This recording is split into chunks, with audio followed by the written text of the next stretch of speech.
This week on Nation's Business, we look at the importance of constitution and its significance to the nation. Fiji's first recorded constitution dates back as early as 1871, when Ratu Seru Thakombau was king of Fiji. The constitution was designed at the time to protect the sovereignty of the crown, uphold law, and minimize tribal warfares. After Fiji signed the deed of cession with Britain on 10 October 1874, Thakombau's duties were taken over by a Governor-General who represented the British Crown. In the name and on behalf of Her Majesty, accepted such cession. Now I, the said Sir Hercules George Robert Robinson, in pursuance of the said cession, and in pursuance and by virtue of the powers in me vested, do hereby proclaim the whole of the group of islands in the South Pacific Ocean, known as the Fijis, to be from this time forth a possession and dependency of the British Crown. Since 1874, there have been 24 Governor-Generals from Sir Hercules Robinson to the late Ratu Serpenaya Nganilau in 1987. The Constitution is the law by which all other laws are measured, and they represent the principles and values of a nation. And it's the supreme law of the land.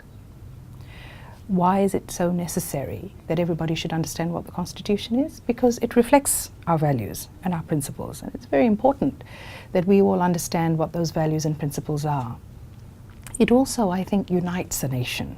It gives us a sense of equality. It gives us a sense of dignity.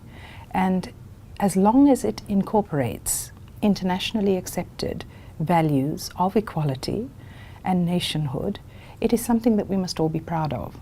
So, very important, this process that we are now engaged in of constitution building.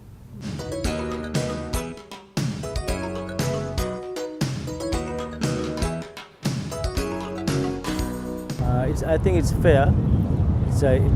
As long as the new government helps everyone in the country, regardless of race or gender, and especially the crippled and those who can't support themselves.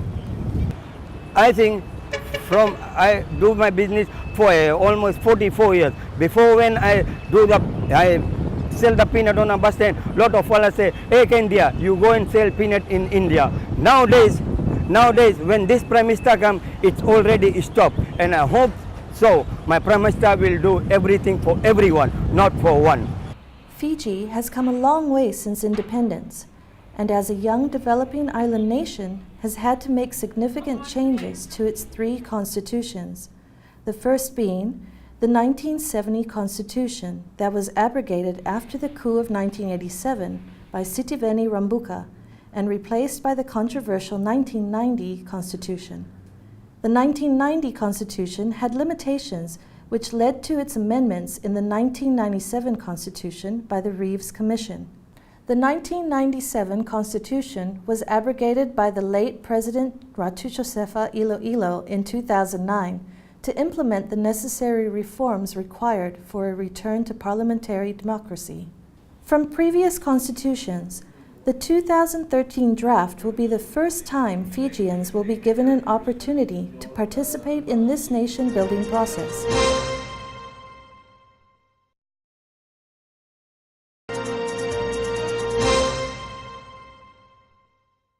Nation's Business looks at the current discussions held on the 2013 draft constitution and the changes it proposes in assisting all Fijians.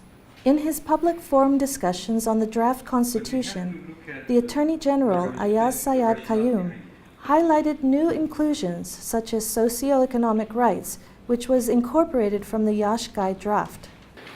In the economic life of the nation, which includes the right to choose their own work, trade, occupation, profession, or other means of livelihood.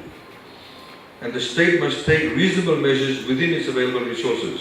So, right to work at a just minimum wage.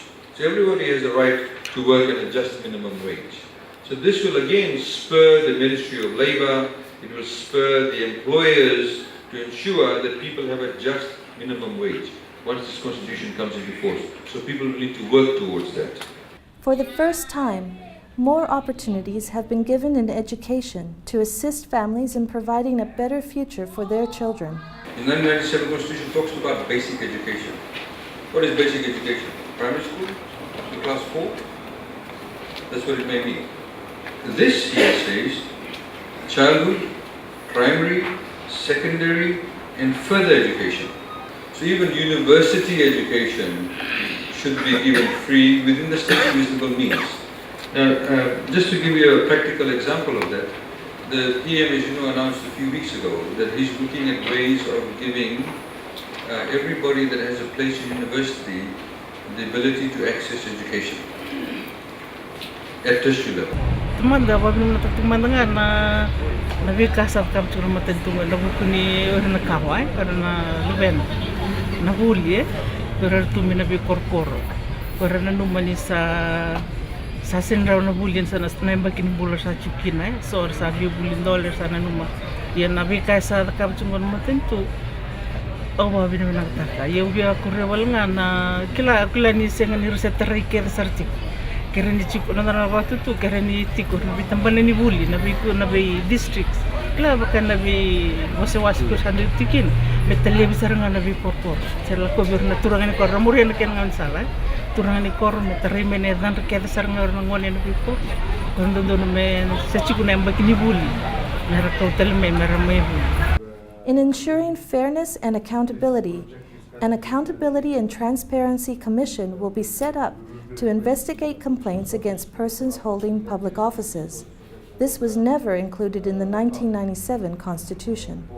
The Accountability and Transparency Commission will enforce the Code of Conduct. The 1997 Constitution said that Parliament must make a law regarding Code of Conduct of public office holders. No Parliament did, unfortunately. We're working on one now, and we hope to implement that in 3 months' time. What it basically will mean is that the President, the Prime Minister, the Ministers, senior civil servants will need to disclose all their assets and liabilities. So in 3 months' time, you'll be able to know how much money I earn, whether I have a house or not, whether my wife has a house or not, and whether any of my children have any properties. For the first time, a referendum provision has been included. This will allow for the Constitution to be discussed and amended in Parliament. So, assuming that this draft, with some variations, maybe after people have given in the submission, there may be variations made to this.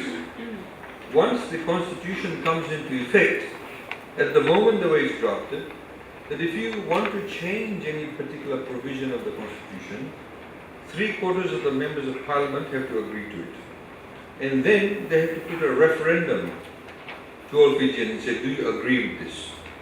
And do you have a say whether you want to change any provision or not, or you want to get rid of it altogether and put a new one? That's your choice. And so for the first time in Fiji's history, we will actually have a referendum provision. Another major change is the reduction of representatives to Parliament from 75 to 45 members. There's going to be only one house as proposed in this draft. There's no Senate. And there's going to be 45 members in Parliament. Now, we did some analysis. If you have 45 seats in Parliament, you have one member of Parliament to about 19,700 Fijians. That's the proportion. In New Zealand, which also has one house, they have 4.4 million people and they have 121 members. So they have one member of Parliament to 36,000 New Zealanders. In Australia, you have 150 members to the House of Reps and 76 members of states. They have 22 million people. So you have one member of the Parliament to 153,000 Australians. So Fiji still is very, very good in terms of representation. Another significant change is the role of the elected Prime Minister, who becomes the Commander-in-Chief of the RFMF. Previously, the Commander-in-Chief was the President. Now the Commander-in-Chief is the elected head of government. The idea behind that is that the RFMF has a close connectivity with the elected government. So it's to draw that close connection. So it's not like the Prime Minister sits here, the President is here, and the RFMF goes to the President. They have to go through the Prime Minister. That's the rationale behind that. The Attorney General stressed that major aspects of the Constitution are to benefit all Fijians and not just a few people in society. Please don't look at this Constitution and think Prime Minister equals Commodore Bainimarama. Because this Constitution, in 10-15 years' time, there'll be another person who will be Prime Minister. And some of us will retire, some people won't get voted in, people get voted out. So this Constitution is not been drafted taking into account personalities. It's not been drafted to take one individual. It's been drafted that it can be applicable to, for the future, and anybody for that matter. When asked about how the proposed draft would put an end to Fiji's coup culture, the Attorney General highlighted that measures are in place to address this. You can't say that you'll write something one day and you'll get rid of all the coups, or the coup culture. But what you can have, you have building mechanisms that brings about more accountability, that reduces the ability of people to carry out such events. And there are various provisions in it. And many people would argue that, for example, those people who may have rushed up to Parliament House in 2000, many of those people who went there, they actually had some socio-economic grievances. They probably did not have access to water, electricity, roads. They were poor people. And then somebody came along and said, you do this, you'll get it. There are a lot of people who are led, unfortunately. So you go to the root problem. The root problem is we need to empower them through those basic needs. So if people feel that you have a constitution, a system, or a government that addresses those fundamental issues that is dear to them, they will have more of a buy-in. It's a combination of things. It's not one specific reason, but it's a combination of provisions that need to be included in the Constitution, combination of government policies and systems and procedures and attitudes that need to be put together to stop that. Moreover, these inclusions are targeted towards building a Fiji without systemic corruption and a transparent government system through parliamentary representation.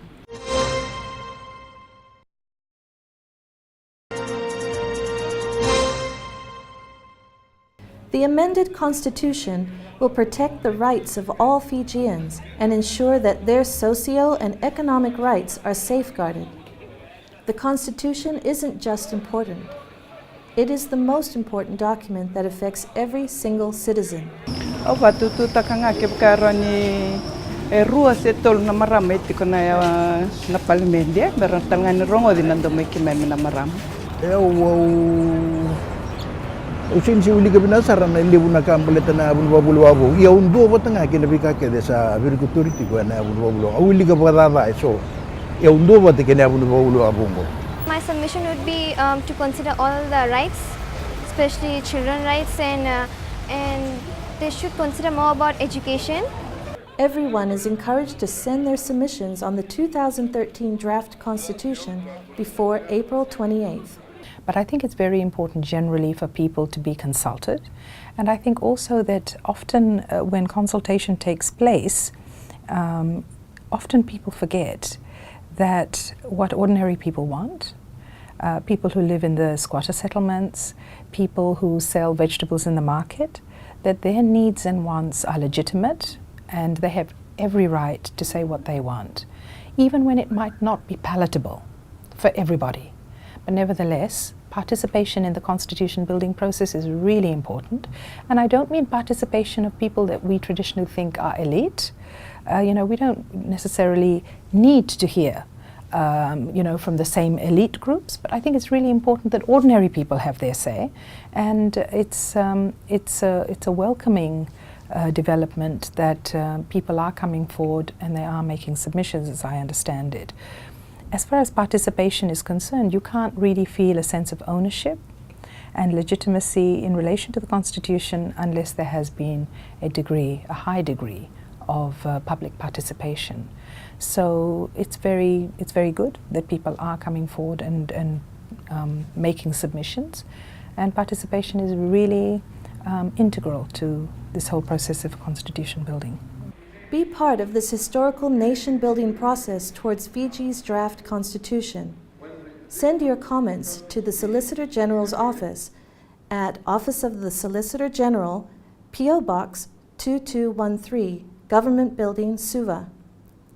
Or you can text your comments to the number 02, or post your comments via the Ministry of Information's Facebook page.